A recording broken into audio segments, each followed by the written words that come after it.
चल हो तू पुढं होय, मी तुझ्या मागं येते. अगो बाया बाया बाया बाया, आता माझ्या मनाची गोष्ट झाली पाहिजे. माझा मन दैवात झाल्यासारखं वाटते. हो, माझं मन दैवात झाल्यासारखं वाटत नाही. माझ्या मनाचे काम होईल तर ओके मा नालायका, तुम्ही ना मी म्हणाले तिला फाशी लाव, तू मला फाशी लावून राहिला. तुले कोणाची ताकद आहे तुले फाशी लावायची? मग हे काय पटका घेत होतो त्या घड्याच्या, माझ्या गळ्याचा म्हणजे तिच्या घरात पटकन गेल्या पाहिजे म्हणून तिला घरात टाकून पाहिलं पाहिजे. नालायका, चल हे चल होय पुढं, चल होय तू पुढं. कसा बिलकुल फायदा होतो. हो हो हो मी पूर्ण नटी कापतो. हो हो चल घे. मला मारत कशाला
माझा जीव शांत झाला रे.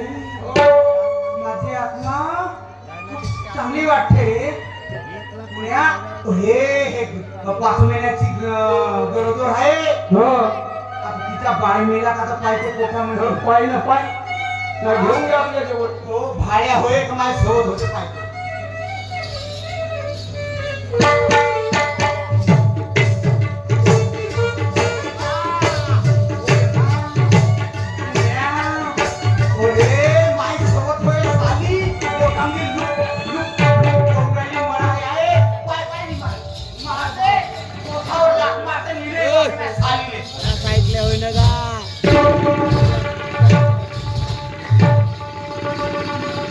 $2-4 लाख असतील तर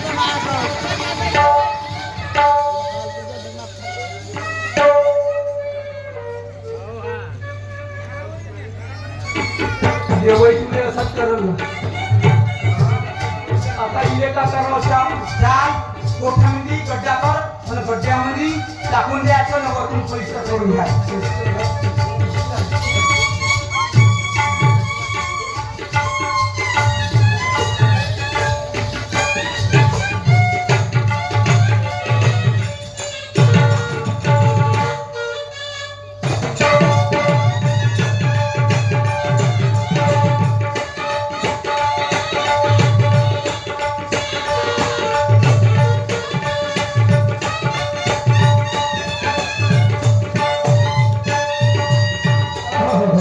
ऐका माझ्या मनात बापू हो. पोराच्या बाईच्या मनात नाही की त्या शेवकरीचे नाव होतं मंजुळाबाई. माझी भाषी काही झालं तरी चालेल, पण प्रेमानं डोळे आंधळे होऊन त्याचा तुम्ही कितीही काही सांगण्याचा प्रयत्न करत असाल एकाएकी नाही होणार. ते पोराला विचार केला तुम्हाला लग्न तरी म्हणून मंजूर म्हणून नसेल, या ठिकाणी राहणार नाही. आत्महत्या करण्यासाठी घराच्या बाहेर पाय काढला रोखलं, होकार दिलं, पण योगा योग असा लग्न झाला काही दिवसातच पोराला बँकेची नोकरी आली.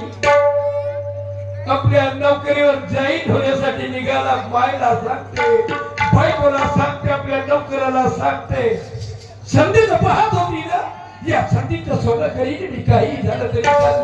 तो माझ्या भाजीला नाही मागितला, पण मी तुझं लग्न कसं यशस्वी होतं ते मी पाहिजे. योग आला, नोकरीवर गेला, संधी साधली, आपल्या नोकराला आपल्या ताब्यात घेतलं, काबूल केलं आणि त्या 5 महिन्याच्या गरोदर सुनेला गळफास लावून मारलं.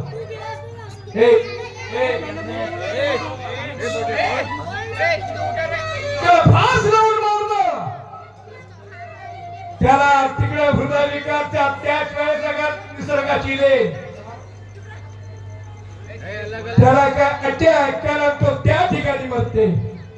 हे या ठिकाणी मरते. पोवळा इथे संपल्या जातो. मस्ताद माझ्या ज्ञानी श्रीराम हो.